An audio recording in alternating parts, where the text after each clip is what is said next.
अस्सलामु अलैकुम दोस्तों। 3 जनवरी की रात थी।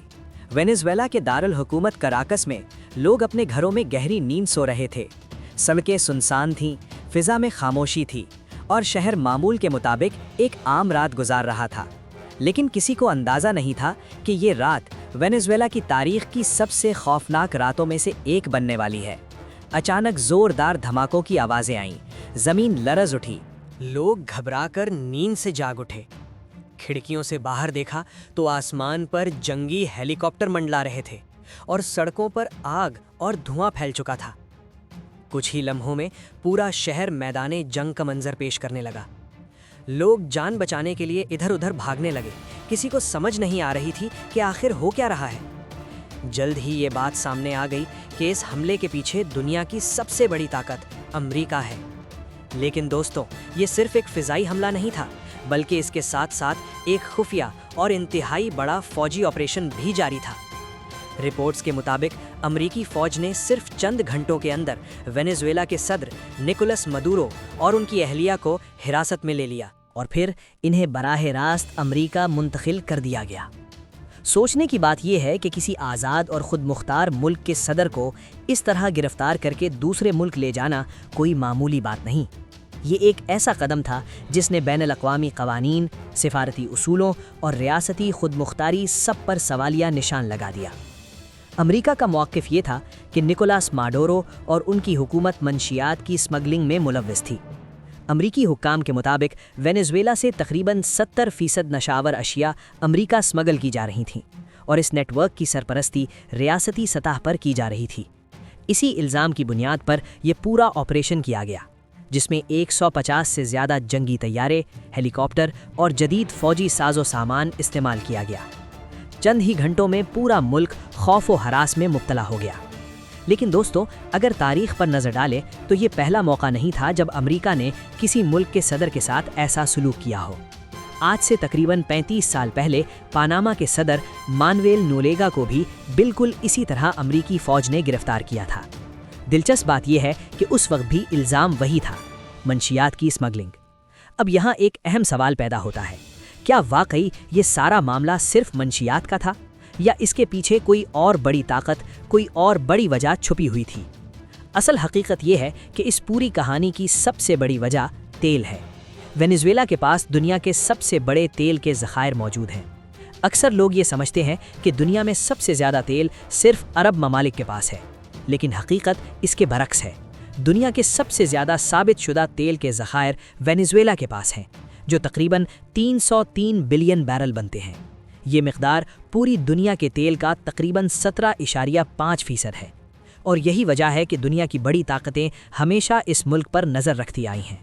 इस हमले से सिर्फ चंद घंटे पहले 2 जनवरी की रात सदर निकोलस माडुरो सरकारी टीवी पर चीनी सिफारतकारों के साथ मुलाकात करते नजर आए थे। इस मुलाकात का मतलब बिल्कुल वाज़ेह था। वेनेजुएला अब अमेरिका से दूर और चीन और रूस के करीब होता जा रहा था और यही बात अमेरिका के लिए नाकाबिले कबूल थी।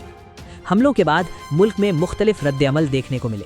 कुछ लोगों ने इस कार्रवाई को अफसोसनाक करार दिया, जबकि अपोजिशन जमातों और उनके हामियों ने इसे आज़ादी का दिन करार देकर जश्न मनाया। उनका कहना था कि मुल्क को एक आमिराना हुकूमत से निजात मिल गई है।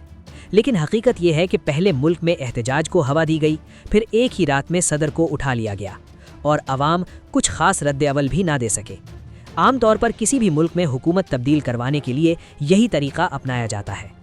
इन तमाम वाक़यात को देखते हुए ये ख़दशा भी ज़ाहिर किया जा रहा है कि मुस्तक़बिल में ईरान जैसे ममालिक भी इसी फहरिस्त में शामिल हो सकते हैं, क्योंकि ईरान में भी हुकूमत मुखालिफ एहतजाज जारी हैं और अमेरिका पहले ही सख्त बयानात दे चुका है। इसी दौरान रूस और चीन लगातार वेनेजुएला के दौरे कर रहे थे और इत्तलात थीं कि ये दोनों ममालिक वहाँ फ़ौजी अड्डे बनाने की कोशिश में हैं। इसीलिए तेल के बाद ये दूसरी बड़ी वजह समझी जाती है जिसने अमेरिका को फौरी फ़ौजी कार्रवाई पर मजबूर किया। दिलचस्प बात यह है कि निकोलस माडुरो इब्तिदा में अमेरिका की हिमायत से ही इक़्तिदार में आए थे, लेकिन वक्त के साथ साथ वो अमेरिका की बात मानने से इनकार करने लगे। उनका झुकाव चीन और रूस की तरफ मुसलसल बढ़ता जा रहा था और यही वो लम्हा था जहां से टकराव नागुज़ीर हो गया। आज की दुनिया में आहिस्ता आहिस्ता बातचीत और सिफारतकारी का दौर ख़त्म होता जा रहा है। अक़वाम मुत्तहिदा और सलामती कौंसिल जैसे इदारे सिर्फ नाम के रह गए हैं। حقیقت یہی ہے کہ جس کے پاس طاقت ہے فیصلہ بھی وہی کرتا ہے، جس کی لاٹھی اسی کی بھینس۔ امریکا نے وینزویلا پر 900 سے زیادہ معاشی پابندیاں عائد کی تھیں، لیکن اس کے باوجود روس، چین، ایران اور بھارت سستے داموں وینزویلا سے تیل خرید رہے تھے۔ یہ سب باتیں امریکا کو کھٹکنے لگیں اور پھر بغیر دیر کیے فوجی آپریشن کر دیا گیا۔ اب ذرا وینزویلا کو جان لیتے ہیں۔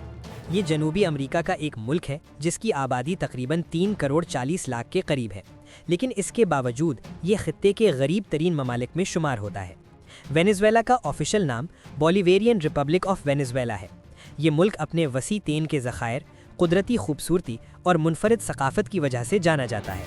اس ملک کا کل رقبہ 9,16,445 مربع کلومیٹر کے قریب ہے۔ وینزویلا کی سرحدیں گیانا، برازیل اور کولمبیا سے ملتی ہیں، جبکہ اس کے علاوہ ٹرینیڈاڈ اینڈ ٹوباگو، اروبا، بونائر اور کیوروساؤ جیسے جزائر بھی قریب واقع ہیں۔ اس کے ساتھ ساتھ اس ملک کی ساحلی پٹی کیریبین سی اور اٹلانٹک اوشن سے بھی جڑی ہوئی ہے۔ وینزویلا جنوبی امریکا کے سب سے زیادہ متاثرہ ممالک میں سے ایک ہے۔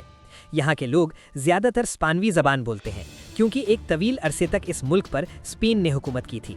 یہاں کے عوام غربت کی سخت زندگی گزارنے پر مجبور ہیں، اور اس کی سب سے بڑی وجہ امریکا کی جانب سے لگائی گئی سخت معاشی پابندیاں ہیں۔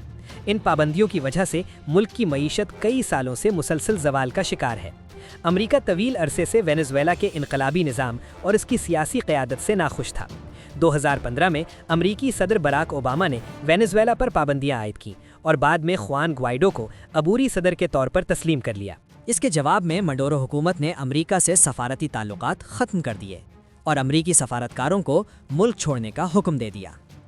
دوستوں، کسی بھی ملک کے لیے سفارت خانہ دوسرے ملک سے رابطے کا سب سے اہم ذریعہ ہوتا ہے، اور اسی لیے وینزویلا نے سب سے پہلے امریکی سفارت خانے کو بند کیا۔ لیکن اس کے بعد ملک میں معاشی عدم استحکام مزید بڑھ گیا۔ اپوزیشن جماعتیں مسلسل احتجاج کرتی رہیں اور ملک میں سیاسی بے چینی اپنے عروج پر پہنچ گئی۔ لیکن دوستوں، آج ہونے والے واقعات کی اصل وجہ سیاست نہیں بلکہ تیل ہے۔ وینزویلا کے پاس دنیا کے سب سے بڑے تیل کے ذخائر موجود ہیں، لیکن افسوس کی بات یہ ہے کہ اسی ملک کے عوام غربت کی لکیر سے نیچے زندگی گزار رہے ہیں۔ اب سوال یہ پیدا ہوتا ہے کہ امریکا کو تیل کی ضرورت کیوں ہے؟ اس کی سب سے بڑی وجہ یہ ہے کہ کسی بھی جنگ کے دوران سب سے اہم چیز تیل ہی ہوتا ہے۔ اسی لیے امریکا وینزویلا پر اپنا کنٹرول چاہتا ہے تاکہ دنیا کے سب سے بڑے تیل کے ذخائر اس کی دسترس میں آ جائیں۔ وینزویلا کا دارالحکومت کراکس ہے، جو ملک کا سب سے بڑا شہر ہونے کے ساتھ ساتھ معاشی اور تجارتی مرکز بھی ہے۔ یہ شہر پہاڑوں کے دامن میں واقع ہے اور ایک وقت میں جنوبی امریکا کے خوبصورت شہروں میں شمار کیا جاتا تھا۔ گزشتہ چند سالوں میں وینزویلا کی آبادی میں تیزی سے کمی آئی ہے، اور اس کی بڑی وجہ ملک کے خراب حالات ہیں۔ 70 لاکھ سے زیادہ لوگ وینزویلا چھوڑ کر دوسرے ممالک میں ہجرت کر چکے ہیں۔ اس ملک کی مجموعی معیشت تقریباً $92 بلین ہے، جبکہ یہاں کے لوگوں کی سالانہ آمدنی $3100 کے قریب رہ گئی ہے۔ 2012 میں یہ آمدنی $15,000 کے قریب تھی۔ آج ملک کی 94% آبادی غربت کی لکیر سے نیچے زندگی گزار رہی ہے۔ 32% لوگ غذائی قلت کا شکار ہیں اور 60% افراد ناکافی خوراک پر گزارا کر رہے ہیں، یعنی صرف 7 سے 8% لوگ ہی نسبتاً بہتر زندگی گزار رہے ہیں۔ وینزویلا کی کرنسی دنیا کی سب سے کمزور کرنسیوں میں شامل ہے۔ ایک امریکی ڈالر کے بدلے 40 لاکھ بولیوار ملتے ہیں۔ اگر آپ 1 کلو مرغی خریدنا چاہیں تو اس کے بدلے 2 کروڑ بولیوار ادا کرنے پڑتے ہیں۔ کرنسی کی حالت اتنی خراب ہو چکی ہے کہ نوٹ چھاپنے کا خرچہ خود اس نوٹ کی قیمت سے بھی زیادہ آتا ہے۔ اسی وجہ سے اکثر لوگ ڈالر میں لین دین کرتے ہیں اور کئی علاقوں میں پیسے گن کر نہیں بلکہ تول کر دیے جاتے ہیں۔ اگر مذہب کی بات کی جائے تو یہاں 71% لوگ رومن کیتھولک ہیں، 17% پروٹیسٹنٹ، 8% ایسے لوگ ہیں جو کسی مذہب سے تعلق نہیں رکھتے، جبکہ 1% آبادی مسلمانوں پر مشتمل ہے اور باقی دیگر مذاہب سے تعلق رکھتے ہیں۔ دوستو، دنیا کی سب سے اونچی آبشار بھی اسی ملک میں موجود ہے، جس کی اونچائی 989 میٹر ہے۔ اس آبشار کو اینجل فالز کہا جاتا ہے، اور حیرت کی بات یہ ہے کہ اتنی بلندی سے گرتے ہوئے پانی کا بڑا حصہ ہوا میں ہی بکھر جاتا ہے۔ قدرتی خوبصورتی کے لحاظ سے وینزویلا ایک شاندار ملک ہے، اور اگر اس کے حالات خراب نہ کیے جاتے تو یہ ملک سیاحت سے بھی بے تحاشا دولت کما سکتا تھا۔ ماؤنٹ روڈائما اس ملک کا ایک اہم پہاڑ ہے، جس کی ساخت عام پہاڑوں سے بالکل مختلف ہے۔ یہ دیکھنے میں افریقہ کے ٹیبل ماؤنٹین جیسا لگتا ہے، اور اس کی چوٹی بالکل ہموار ہے۔ मकामी लोग इस पहाड़ को देवताओं का घर भी कहते हैं। लोस रॉकेस वेनेजुएला का एक खूबसूरत जजीरा है, जहां नीला समंदर, सफ़ेद रेत और दिलकश साहिल सयाहों को अपनी तरफ खींचते हैं। ये जजीरा दुनिया भर के टूरिस्ट के लिए एक ख्वाब जैसी जगह है।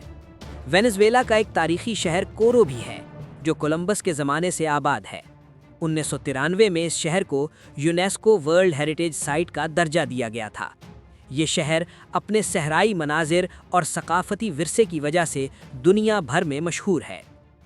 लोस ल्यानोस का इलाका वो जगह है जहां दुनिया का सबसे बड़ा चूहा कैपिबारा पाया जाता है और दुनिया का सबसे बड़ा सांप एनाकोंडा भी यहीं देखा जा सकता है। दोस्तों, इस वक्त वेनेजुएला का सफ़र इंतहाई ख़तरनाक समझा जाता है।